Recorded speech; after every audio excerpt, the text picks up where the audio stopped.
Okay students, तो जो आज की क्लास है हमारी उसमें हम करेंगे माइनर्स और कोफैक्टर्स के बारे में। ठीक है। माइनर्स और कोफैक्टर्स का जब हमने एक्सपेंशन की थी इसकी डिटर्मिनेंट्स की 3/3 की 2/2 की, उसमें भी मैंने किया था, लेकिन उसमें हमारा डिटेल्स में नहीं किया था, तो इसलिए जो आज की क्लास है उसमें हम माइनर्स और कोफैक्टर्स के बारे में पढ़ेंगे। ठीक है। तो सबसे पहले हम माइनस के बारे में पढ़ते हैं, फिर उसी से रिलेटेड कोफैक्टर्स है तो उसको हम एक्सपैंड करके फिर कोफैक्टर्स के बारे में पढ़ लेंगे। ठीक है। तो माइनस करने से पहले मैं आपको एक 3/3 डिटर्मिनेंट लेता हूँ, एक मैं 3/3 डिटर्मिनेंट लेता हूँ। अपनी मर्जी से आप कोई भी ले सकते हैं। ठीक है। 2 1 4 5 0 3 1 -1 2। तो ये एक 3/3 का डिटर्मिनेंट है। ठीक है। और मैं साइड में एक रफ भी बना रहा हूँ, वो आपको थोड़ा सा एक पॉइंट बताने के लिए मैं आपको बताऊंगा कि कैसे वो यूज होता है। ठीक है। अगर मैं जनरल एलिमेंट्स लूँ तो ये क्या होता है, A11 A12 A13 A21 A22 A23 A31 A32 A33, है ना। ये जनरल फॉर्म है। ठीक है। अब जितने किसी डिटर्मिनेंट में एलिमेंट्स होते हैं उतने ही उसके माइनर्स होते हैं। ठीक है। जैसे अगर मुझे सबसे पहले फर्स्ट एलिमेंट का निकालना है माइनर, जैसे ये आपका 2 एक एलिमेंट है, मुझे इसका माइनर फाइंड करना है। ठीक है। तो माइनर ऑफ फर्स्ट एलिमेंट, इसको A11 करेंगे, इसको हम लिखते हैं माइनर ऑफ A11। ठीक है। जिसका हमने माइनर फाइंड करना है। ठीक है। अब इसका बहुत सिंपल सा तरीका है, ये हमने जब एक्सपैंड किया था हम उसको उसमें भी हमने किया था, लेकिन मैं दोबारा आपको बता देता हूँ। जिसका माइनर फाइंड करना है, जैसे हमें A11 का माइनर फाइंड करना है। ठीक है। तो मैं क्या करूंगा, मैं A11 का मतलब हुआ फर्स्ट रो फर्स्ट कॉलम। तो आपका A11 का मतलब है R1 और C1। इन दोनों को आपने कर देना है डिलीट, इनको आपने डिलीट कर देना। ठीक है। इसको डिलीट करोगे मतलब आपने इसको डिलीट कर दिया, फर्स्ट रो को, और आपने फर्स्ट कॉलम को डिलीट कर दिया। जो बाकी डिटर्मिनेंट बचेगा वो उसका कोफैक्टर हो जाएगा, तो उसका सारी माइनर हो जाएगा। ठीक है। तो माइनर का कंसेप्ट क्लियर हो गया। ठीक है। बहुत आसान है। ठीक है। मैंने क्या किया, मैंने वो रो और वो कॉलम डिलीट कर दिया, जो बचेगा डिटर्मिनेंट वो उसका माइनर होगा। क्या बना, A22 A23 A32 A33। ठीक है। इसका मतलब हुआ कि मैंने यहां से क्या करना है, यहाँ पे देखो मैंने ये डिलीट कर दी और मैंने ये डिलीट कर दी, ये जो बचा ये इसका डिटर्मिनेंट में जब मैं लिखूंगा वो उसका माइनर होगा। ठीक है। तो क्या बना, 0 3 -1 2। सॉल्व कर लो। 0 × 2 0, -3 दैट इज 3। समझ आ गई सबको? Yes sir.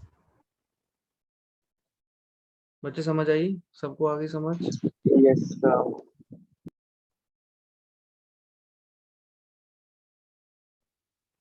तो बस ठीक है, अब वैसे ही हम बाकी भी माइनर्स निकालेंगे। आ जाओ। अब जैसे अगर मुझे M12 सेकंड का निकालना है, तो मैं सेकंड रो और सेकंड कॉलम को डिलीट करूंगा। ठीक है। तो उसको निकालेंगे कैसे, देखिए। अब अगर मैं ये निकालूंगा तो मेरा फर्स्ट रो और सेकंड कॉलम है, मैं ये डिलीट कर रहा हूँ और ये डिलीट कर रहा हूँ। ठीक है। मेरे पास जो बचा उस डिटर्मिनेंट को सॉल्व कर लूंगा। डिटर्मिनेंट बचा मेरे पास 5 3 1 2। इसको सॉल्व करो। 5 × 2 10 -1 × 3 3। 10 - 3 = 7। तो मुझे जिसका भी निकालना है मैं उस रो या उस कॉलम को मैं डिलीट करता जाऊंगा, बाकी मेरे सारे निकलते जाएंगे। Is it clear to all? चलिए अब यस जल्दी सर। जल्दी से करते चलेंगे इसको। ठीक है। M13 में first row third column delete करो, बचा 5 0 1 -1। इसको एक्सपैंड करोगे बनेगा -5 -0 = -5, ठीक है। उसके बाद हम आ जाएंगे M21 पे। M21 second row first column delete कर दो बचा 1 4 -1 2, क्रॉस मल्टीप्लाई करोगे 1 × 2 2 माइनस इंटू -4 दैट इज 2 + 4 = 6, ठीक है। इस तरीके से हम बाकी भी निकालते जाएंगे जल्दी जल्दी से। चलो आप अपने नोटबुक पे निकालते चलो। M22 में आएगा 2 4 1 2, ये बना हमारा 2 × 2 4 -1 × 4 4 4 - 4 = 0। M23 में क्या आएगा? M23 में हमारा आएगा 2 1 1 -1, 2 × -1 -2 -1 दैट इज -3। फिर आ जाओ आप M31,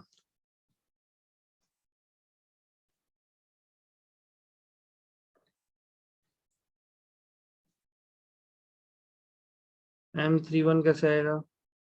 M31 third row first column बचा क्या 1 4 0 3, 1 × 3 3 - 0 3। फिर M32 क्या बना? M32 बना 2, ये प्लस का 2 है, 2 4 5 3 6 - 20 = -14। अब एक बचा है हमारा M33 third row third column delete करेंगे, बनेगा 2 1 5 0 = 0 - 5 दैट इज -5। तो इस तरीके से आपने यहाँ पे क्या करना है? माइनस फाइंड करना है। क्लियर है सबको यहाँ पे माइनस कैसे फाइंड होंगे? Yes sir. ओके, अब हमने निकालने हैं कोफैक्टर्स। तो देखिए कोफैक्टर्स जो होंगे वो हमारे वैसे ही निकलेंगे, जब तक हमारे पास माइनर्स नहीं होंगे तब तक हम कोफैक्टर्स नहीं निकाल सकते, ठीक है।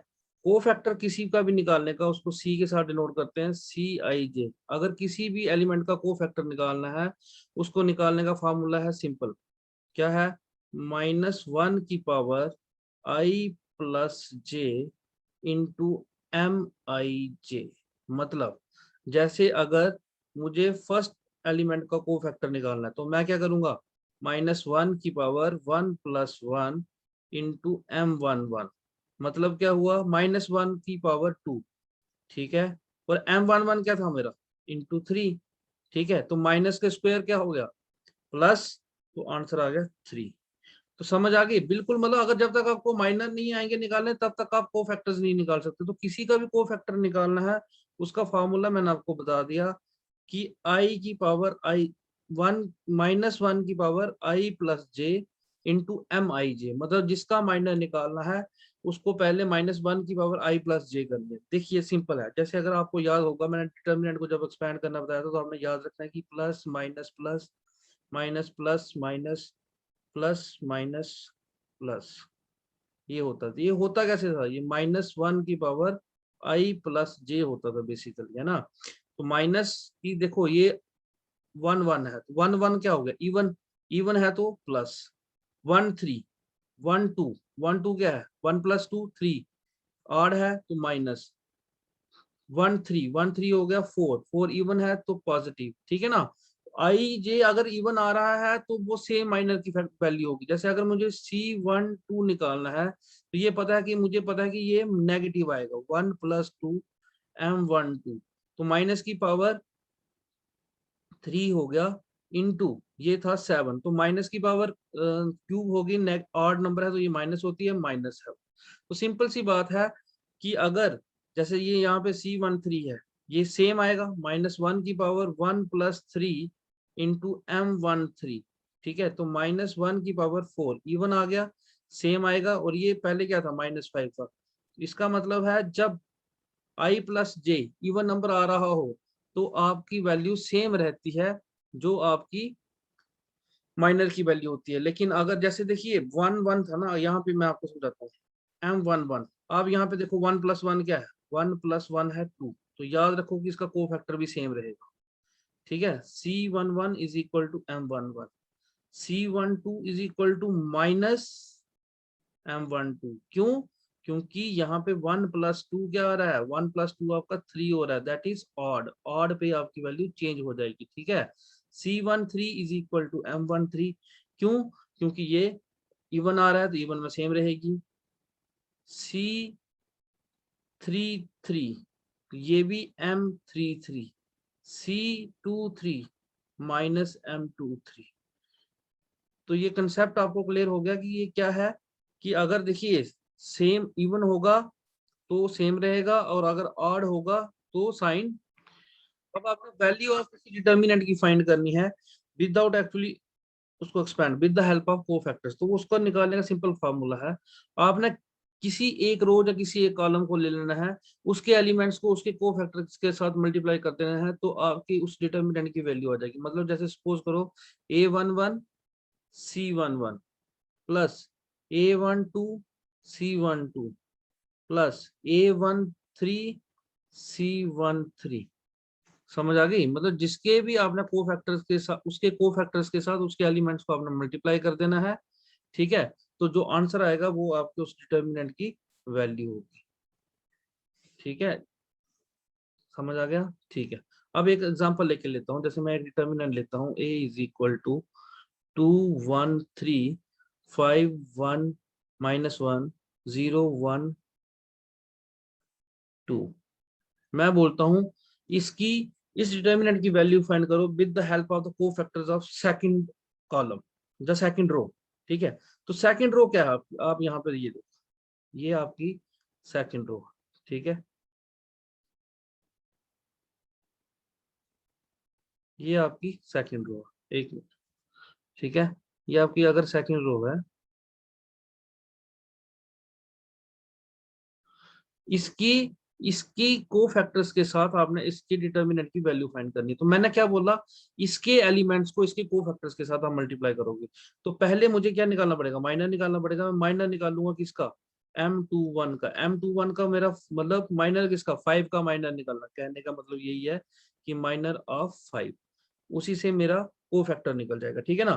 तो मैं 5 का माइनर कैसे निकालूंगा, मैं इसको एक्सपैंड करूंगा, 5 वाली रो को छोड़ दूंगा, इस रो को छोड़ दूंगा और कॉलम को छोड़ दूंगा, बचेगा मेरा 1 3 1 2। सॉल्व करूंगा, बनेगा 2 -3 दैट इज -1। फिर M22 का मतलब है सेकंड रो और सेकंड कॉलम को छोड़ दूंगा, बचेगा 2 3 0 2। 2 × 2 4 -0 दैट इज 4।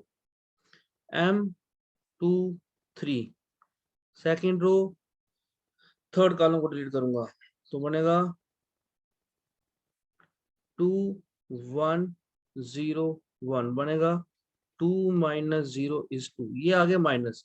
आप कोफैक्टर्स निकालने हैं, कोफैक्टर्स कैसे निकलेंगे, देखिए C21 2 + 1 क्या हो गया 3, ऑड नंबर है इसलिए इसकी ये -21 आ जाएगा। तो माइनस पहले का था, माइनस इंटू माइनस +1 आ गया।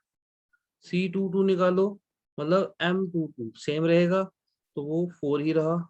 C23 से कैसे निकालेंगे, सेकंड ये माइनस हो जाएगा M23, तो ये प्लस का 2 था, -2 होगा। अब मुझे डिटर्मिनेंट की वैल्यू निकालनी है, तो मैं सीधा निकालूंगा A21 × C21, A22 C22, A23 C23।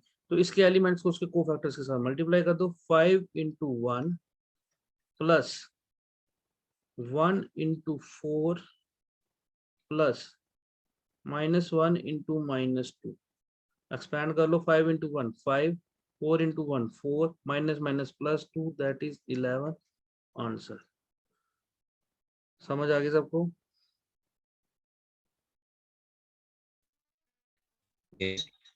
Yes, sir.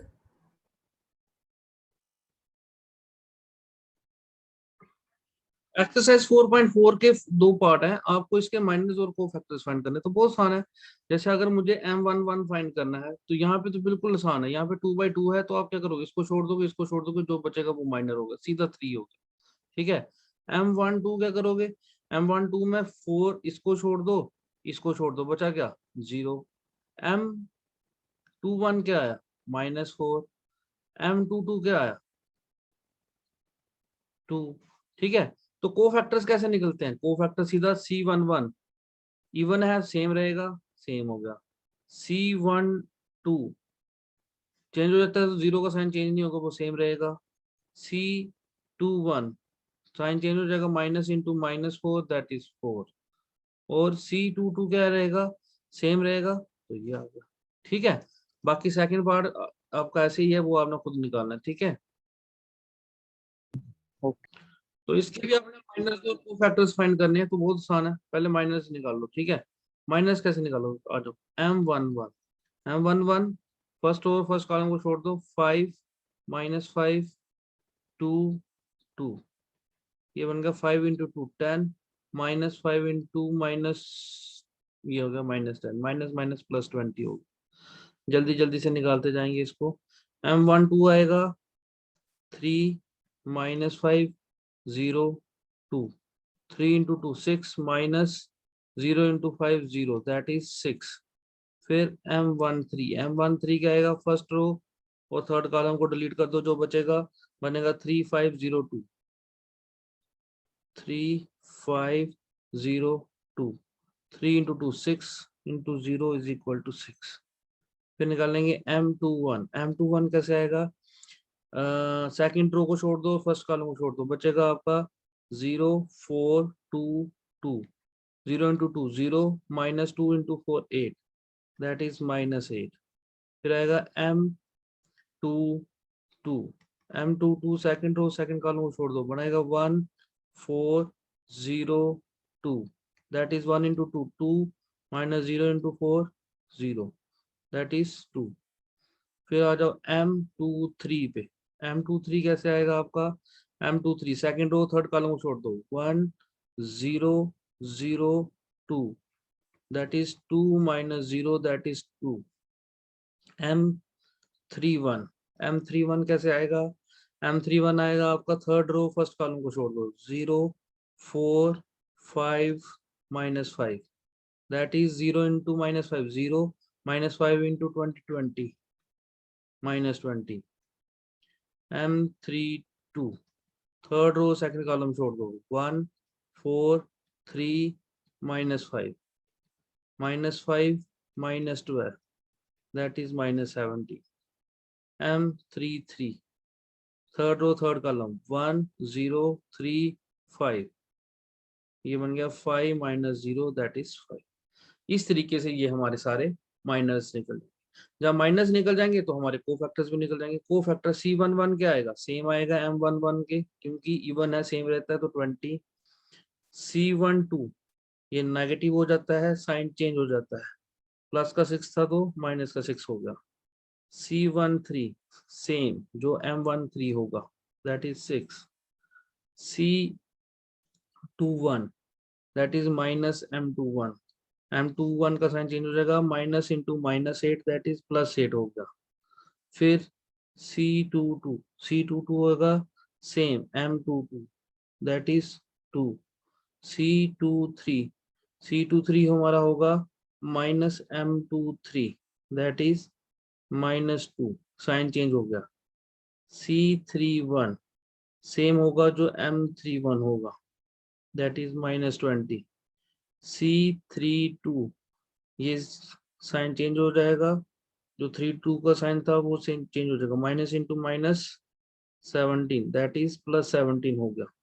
फिर C33 हमारा होगा सेम M33 दैट इज 5। तो इस तरीके से हमारे माइनर्स और कोफैक्टर्स यहाँ पे निकलते हैं। क्लियर है सबको।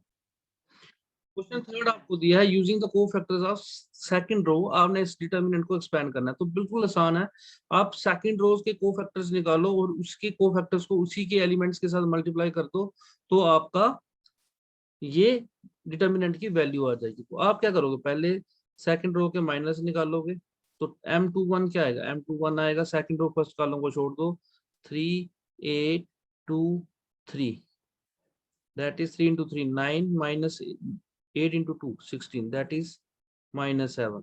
फिर m22 second row second column को छोड़ दो, बचेगा 5 8 1 3 that is 5 into 3 15 minus 8 that is 7. फिर निकालोगे m23 second row third column को डिलीट कर दो, क्या बनेगा 5 3 1 2 that is 10 minus 3 is equal to 7.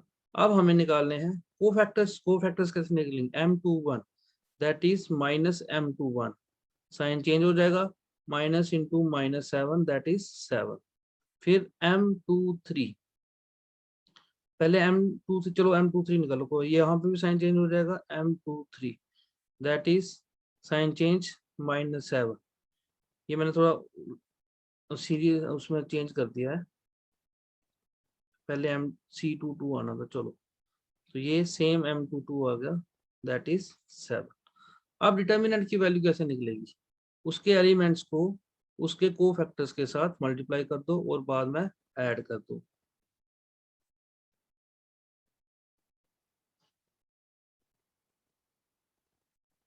ठीक है, तो A21 तुम्हारा आया था 2 multiply by 7 plus 0 multiply by 7 plus 1 multiply by minus 7.